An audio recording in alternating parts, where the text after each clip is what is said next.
是赵少康，欢迎你来到 TVBS 少康战情室。我们现场特别来宾高嘉瑜委员、陈世轩议员、蓝轩小姐、王宏威委员、罗廷伟委员、唐湘龙先生。好，乌克兰去奇袭了俄罗斯，不是乌克兰说炸了他41架轰炸机吗？俄罗斯说没有，只有3架当时我就好奇第二天他们要开会还这个和谈1个钟头就结束了好像没有什么进展。唯一的进展就是各交付6000个尸体你在我这边死6000，我在那边死6000，大家把尸体交换那当时我就好奇，如果是以色列的话呢，一定是报复的。俄罗斯怎么好像都没有事呢？那除非像俄罗斯讲的说，没什么了，只有3架了，其他都可以修了。结果川普跟普丁通电话以后，普丁告诉川普说要报复那川普说看起来和平路还很遥远这下子还搞什么鬼还谈什么他要报复所以呢这个那到底怎么报复不知道那所以呢川普说不会带来立即的和平那普丁一定跟川普说他这样搞我们谈什么和谈对不对？我一定要报复有没有讲要怎么报复？这也是算是通知美国了是加大无人机加大轰炸，还是会用战术核武不知道俄罗斯会怎样但是川普说普丁一定会报仇那美国媒体说可能飞弹无人机的攻击你打我打你类似这样那另外呢，普丁说乌克兰现在是非法基辅政权因为他已经走投无路了，所以诉诸恐怖攻击，那已经变成一个恐怖组织了，我还跟他谈什么？这是普丁的讲法那另外呢，这个普丁跟新教宗梁14世第一次通话，说感谢教宗愿意要解决乌克兰的危机那美国的智库说，俄罗斯在乌克兰战争伤亡人士接近100万到了97万，今天夏天就会到100万然后呢，死亡有25万，已经死25万当然战争都非常，尤其你去攻别人去攻击别人，理论上你死都在乌克兰或者伤在乌克兰嘛。台湾不是还有一个吧两个有一个我好像访问过好，1100公斤炸药，这个乌克兰去炸他那个克里米亚大桥说乌克兰的军事还是蛮厉害的，劳共买的第一架这个航空母舰就是乌克兰做的辽宁号他去炸他的桥，用深水攻击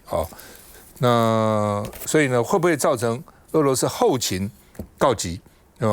因为呢，克里米亚大桥在这个运输上还蛮重要的，我们看一下。前方俄军军机机身起火，窜出黑烟。乌克兰公布蜘蛛网行动新影像，出动117架无人机，摧毁41架俄军军机。И в то же время просят приостановить боевые действия на 30, а то и на 60 суток. Просят о встрече на высшем уровне. Но как же проводить в этих условиях подобные встречи? О чем говорить? Кто вообще ведет переговоры с теми, кто делает ставку на террор?空军遇袭，俄罗斯总统普京不愿与乌克兰谈判，不过当地时间4号终于与川普通上电话。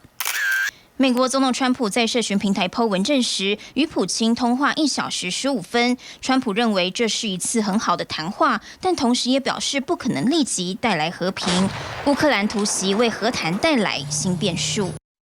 那翔龙，这当然是大国之间的双普的通话，对川普和普丁来讲，今天早上他们在做的是大国的最后的危机管理。就是要确定彼此的意图，知道你大概想要怎么做，同时把可能有的误会呢解释清楚。所以误会就是说我美国事先不知道，你不要怪到我身上。他不讲，我不知道，他没告诉我。这一点呢是很重要的，就是但是这句话的意思就是说，我知道你要对乌克兰动手了，那我不是没有意见，但是我了解了，你就动手吧。那因为在川普所曝光的1小时又15分钟谈话内容里面，还有一部分呢谈到了伊朗。谈到伊朗的部分，似乎乌克兰的问题跟伊朗的问题是这2个大国之间呢默契式的交换，就是在有关乌克兰的问题，那你必须要放手，我俄罗斯要自己处理。但是对伊朗的部分来讲，我可以帮你一些忙。那接下去呢，我们再来在伊朗的问题、伊朗核协议的问题上面，我可以呢跟你合作。你看他们俩双方面各自释放出来的讯息，那个是一个大国的危机管理的过程。其他的中小型的国家，它都是被管理的对象。也就是呢，之前呢前任的美国国务卿讲的，谁是在菜单上，谁是呢在餐桌边，其他的国家都可能是在菜单上面的。那除了危机管理之外，乌克兰因为这一次让俄罗斯呢伤到里子也伤到面子。虽然大部分人会觉得说，俄罗斯呢为什么这么轻而易举的让乌克兰的无人机可以呢就神不知鬼不觉的先都已经到了它的这些呢重要的战略据点的边上，一个呢到了北极海的边上，莫曼斯克那是北极海环北极海地区唯一的不动港口，那个港口未来。北极海一旦越来越热闹之后，那个港口非常的重要。另外一个呢，已经呢到了中国北边了，蒙古外头的这样的一个西伯利亚，为什么可以让它渗透到这么远的地方？俄罗斯一定不相信凭着乌克兰自己的力量可以办得到。第二个呢，就是俄罗斯呢感觉上面，它整个境内它国土太大，人口太少，同时安全管控看起来从战争发生之后，它的战略资产一直都成为被攻击的对象。从北溪2号开始到这一次的战略轰炸机在它的停机坪上面被炸好玩的，不管炸多少架，而是这种的在战术上当中的突袭，对俄罗斯来讲伤了里子又伤了面子，所以他势必会有一些报复的行动。而这一次的通话就是得到了美国的默许，那你对乌克兰动手这件事情我已经知道了。当然留下来两个问题，就是中国作为一个大国，在这件事情当中，中国到现在为止是沉默。但是中国今天早上，台北时间今天清晨的时间，中国做了一件事情，中国通报所有的中国的国民，把乌克兰今天早上列为旅游警示。当然本来就旅游警示，但是提醒就是今天不要再到乌克兰。那在乌克兰的就是所有的侨民，如果能够离开的话呢，应该要尽快离开。表示呢，中国呢从这些大国危机管理里面判读出，接下去俄罗斯呢对乌克兰的报复不会小。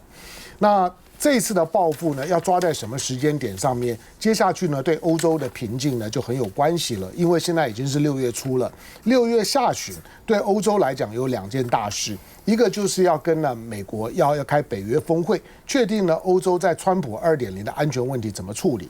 第二个呢，欧洲今年是中欧建交50周年。6月底7月初的时候呢，欧盟的高层呢要到了中国访问，因此对欧洲来讲，这一次俄罗斯要选择的报复方式、报复的时间点，我们只听到呢美国跟俄罗斯呢对乌克兰的问题的看法，可是没有欧洲、没有欧盟的声音。欧盟的声音跟中国的声音呢，要如何反映呢这一次的报复行动，以及呢双普的通话，是接下去呢真正关乎到呢国际社会平衡感的重要事件。可以想得出来了啊，因为俄乌的和谈一直没有什么结论嘛，这样子讨论了一个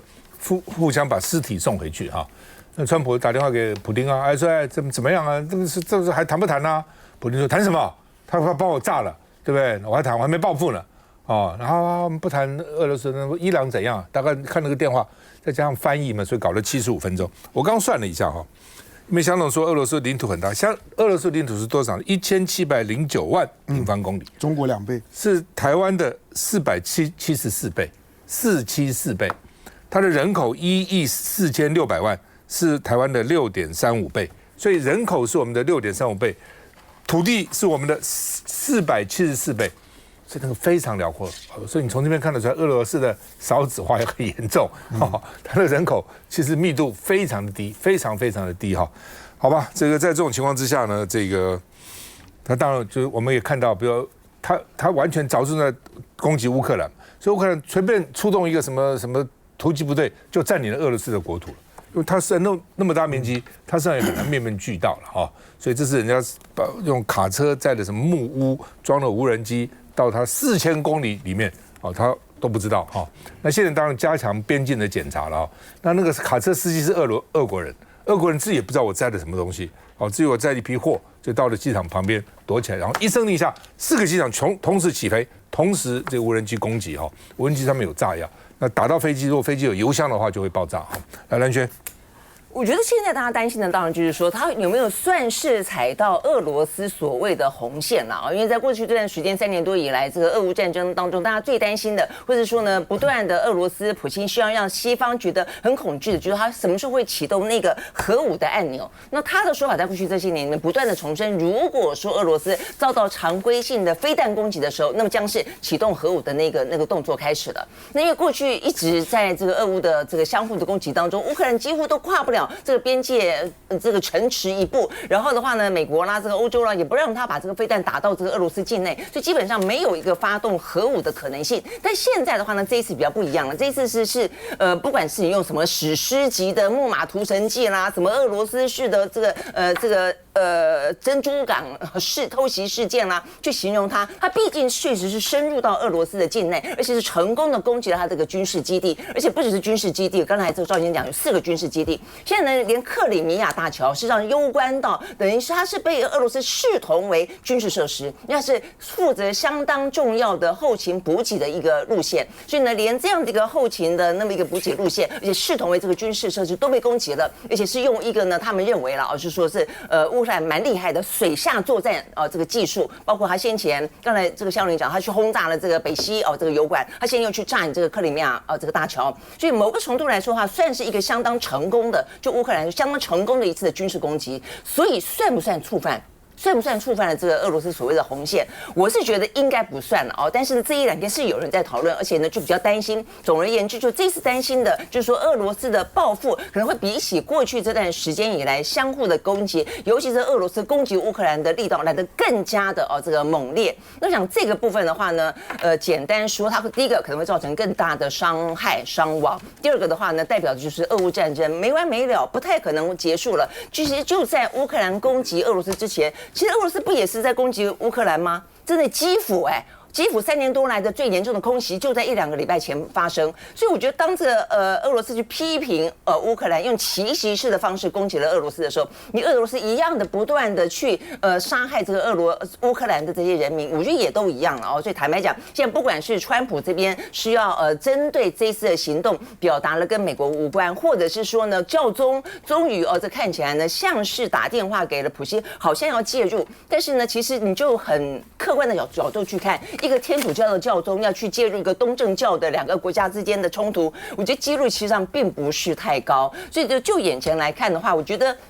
第一个就战争的角度看，我觉得俄乌战争真的是你要什么时候结束还不知道。那今天普京回过头去跟教宗还算是礼貌客气的说好啦，我们来就这个外交的行动来试试看。就他马上提出2个条件，就乌克兰不可能吞下去嘛。一个就是说呢，你通通我在你的土地通通你放弃。代表就是你要割地，一个就是你现在放弃所有的西方对你的军援，你真的放弃连情报，你像当一个盲剑客一样，你完完全全就停止你的这个任何的反抗跟战斗。这2个条件对乌克兰来说不可能接受的，所以我觉得目前看起来，就第一个，我们要现在的地缘政治的纷乱能够暂时的平息，不管是以哈，不管是俄乌，我真的认为遥遥无期。第二个。川普他是不是还可以去像他当初刚刚当选的时候，我在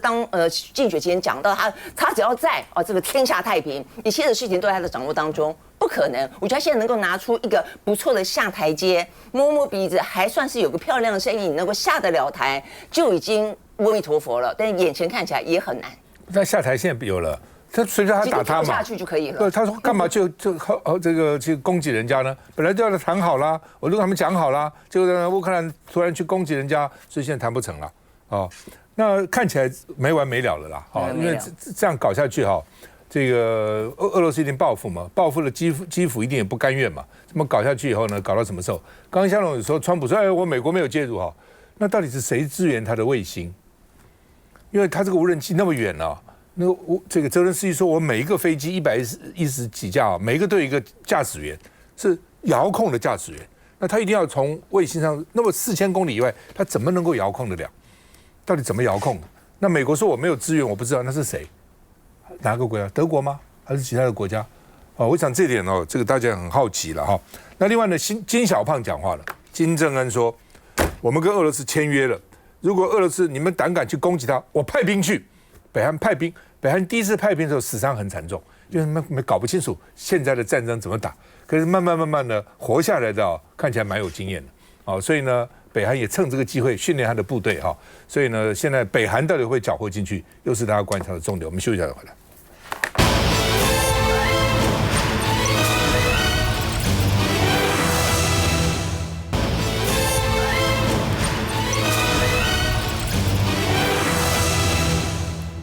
川普说他喜欢的人有3个，哦，习近平、普丁、金小胖。那川普又说了，我很喜欢习近平，但是你喜欢归喜欢了，说呢态度很强硬，所以呢两边态度很强硬，都很强硬，所以很难达成协议。哦，那本来说这个礼拜会通话，啊，最早礼拜4就会通话，那目前看起来好像又不会通话了，啊，那双方都认为通话随时可能泡汤，啊。所以呢，目前呢说还在卡在拨号阶段，还在拨号，还没有真的开始通话啊。那另外呢，这个彭博啊说呢，川普半夜睡不着觉，所以就发文抱怨。一看那个时间都很晚了，晚上没睡觉，说呢可见美中僵局加深，因为没通话嘛。本来说要通啦，白宫有3个人都说要通话了，搞了半天怎么没通呢？是事先讲了要通呢，还是事先根本没讲？因为中方一直没有反应啊。美国这边有3个人讲说会通话，中方一直没有说对，我们要通，都没讲啊。那另外呢，这个川普向鲍尔联准会主席鲍尔施压，说你欧洲已经降了这么多次了，你是慢郎中啊，对不对？你都不降利息啊？因为他昨天公布的小非农就业数据不好，他有一个非农就业，有一个比较小规模的小非农就业数据不好，所以认为将来的非农就业可能也不会好啊。那另外呢，美国财政部呢砸了100亿美元去买美国的债，短期债哈，所以呢是史上最大的规模。意思是说，你们都说美债没有人要，对不对？我自己买起来怎样？哦，就像公司买那个库藏，我自己买了哦，我将来还买哦，看你们怕什么？不用怕哦。那另外呢，这个克鲁曼诺贝尔奖得主《纽约时报》的专栏作家呢，说川普2.0很难找到下台阶哦，关税战他都怎么找下台阶呢？这些国家有在看呢、哦，你变成 taco 啊。哦，这个永远碰到事情就退缩。那美国商务部长说，谁讲台积电就是成功案例啊，对不对？当时我们说要给527亿美元啊，鼓励大家来，台积电也不过拿了我们这个对，没有多少钱嘛，拿了60亿美金，他原来要投资650亿，就投资了1000亿啊，他就增加了，就很好的这个投资。你看，我们只说要给他60亿，他就投资1000亿啊，哦，而且现在60亿给不给都还不一定啊。那另外呢，这个。说呢，美国的禁令逼走大量的 AI 人才。那 NVIDIA 辉达的首席科学家说，大部分人都去了华为。哦，那现在辉达也很麻烦，因为虽然股票涨，但是呢，他自己说大陆市场就进不去啊。那进不去的话呢，他本来跟美国可以买啊，他现在不跟美国，他自己发展了、啊，你美国将来就丢掉这个市场啊。哦，好吧，马斯克又在批，哦，翻脸了哦。哦，这是什么大而美 ？One beautiful 什么 One big beautiful act。bill 了 one big beautiful bill， 它是根本就是丑陋的哦，而且将来呢，这个赤字会增加的。你叫我努力去砍人砍了个半天，你那边放的水比我这边砍人省下的钱多得多，那你什么意思啊？看一下。一群人拿着手机狂拍，因为华府共和党全国委员会总部外竟然出现一辆卖墨西哥玉米饼 taco 的餐车，车身还大大张贴总统川普穿着小鸡装的照片。民主党全国委员会故意将这辆餐车停在这，就是要呼应近期华尔街热议的 taco 交易，指的是川普总是退缩的英文缩写，形容他在财政关税决策上时常选择妥协或是收手。这句话总是让他十分不悦。Don't ever say what you said. That's a nasty question. 让他震怒的事情还有这一桩。川普之所以再度炮轰联准会主席鲍尔，逼迫他立马降息，就是因为美国 ADP 小非农就业数据惨，5月仅增加3.7万份工作，不仅低于4月的6万份，也远远低于市场预期的11.5万份，创下2023年3月以来最低增额。对于川普关税政策不断反复改变，诺贝尔经济学奖得主克鲁曼直言警告，这是一场混乱的开端。好，那个川普说，欧洲联准会降了9次降息，你这个美国联准会鲍尔一降都不肯降，你什么意思啊？洪慧以前跑财经的怎么看？我现在想说，那川普那时候很爱讲大话，他说他只要上任24小时俄乌战争就解决了哈。反正他就说这拜登多么多么无能啊。那现在已经多久了？而且他就承认了说这个普京还会报复，他就已经不想管了。对川普来讲，我觉得他现在是焦头烂额。一事无成一事无成应该可以去形容现在川普上任以来，那这些不管是在国际的、外交的，还有这个经济上的，那尤其在经济上现在他为什么这样的一个焦头烂额？那没有错因为川普就是变来变去，变来变去。比如说刚才我们讲到，就是有关于半导体晶片的补助。过去美国对于就是说希望国外比较好的半导体公司，比如说像我们台积电或者是韩国那个三星你们来美国，那我来补助你，所以我就是拿什么呢？我拿胡萝卜来引诱你。可是呢，川普觉得说这是没有用的，所以他那时候是把那个整个的晶片补助就取消了嘛。其实本来是说要补助台积电60亿，可是后来他是不给的咯。所以他就变成说，我就拿棒子，你一定要来我这边投资，你不投资，我就把你的晶片的税率大幅提高。你要继续在韩国生产，你要继续在台湾生产，没有关系，你要销到台湾来，销到美国来，我就大幅提高你的关税。就现在又不对劲，他现在又说，哎呀，这个补助你看他就讲台积电这个补助方案是不错的那到时候他的这个补助方案跟拜登到底有什么不一样？现在不得而知。可是现在重点就是说，川普自己呢翻来覆去，改来改去，而且也造成他现在跟他的国外的这些有关于这些贸易的谈判，其实是相当都不确定。他现在到底跟哪一个谈定了嘛？就是有一个英国嘛，英国完了之后，框架而已。对，一个框架，而且英国还有在改他说什么钢铁啊、钢铝啊，还不确定等等之类的。好，其实大家都知道，在谈判的过程里面，尤其是其实这就是为什么以前希望多边把它讲完了之后比如说我们现在这边，我们大家都按照这样的游戏规则，可是川普觉得不行我很大你大一点我就让利一点，你小一点我就多吃你一点。可是问题，当你现在改来改去之后，大家全部都观望，我不晓得啦，台湾是不是比较听话？但是你看其他什么欧盟尤其现在中国是非常明显嘛，因为川普一直希望能够跟习近平能够通话搞定一些事情，他才有定锚的效果。可问题是，中国现在也不给你定锚因为你现在你自己就说嘛 ，Taco 嘛你就退缩了嘛？退缩之后，你对中国本来说哇喊到我要给你145%，结果又降成30%。那30%里面20%里面还有就说你对于这些什么这些毒品你的改善我还可以再降下来。所以我觉得就是说，今天在美国的经济上的问题，刚看到一些数据都是不好的。前一阵子是 GDP 嘛 ，GDP 出现了季度的负成长，所以他现在会紧张。那现在可能唯一比较好一点的是，现在美国股市当然有涨跌跌，可是美国经济的衰退几乎是大家已经开始认定的。第一个，美债，也就是认为你到底美国，尤其6月份开始进入了你还债，一直到明年还债高峰期，可能就超过9兆。那你美国这些国债，你到底还不还得了？那另外就是你经济衰退，甚至有人现在已经开始讨论，你到底是硬着陆呢，还是软着陆？如果川普继续是这样子的话，我觉得不单是美国会付出代价，比较担心的就是全世界也因为他这样反反复复也要付出代价。那廷伟。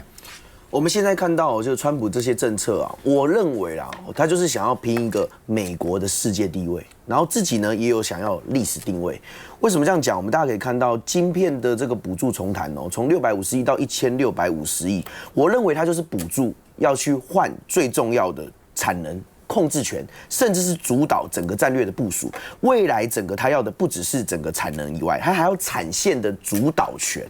你可以看到这样子的一个他们的作为他就是希望能够唤起整个世界再一次看向美国，美国再次伟大。那认为美中的对谈我认为是王不见王，因为大家都知道嘛，两个人都不想要有任何的就是低下头的过程。那这样子的过程当中，你觉得最后谁会赢？我觉得最后就是没有办法去做任何的沟通，然后最后世界会被划分成到底是要挺中还是挺美。那再来我们看到就是说现阶段它的这个税改制度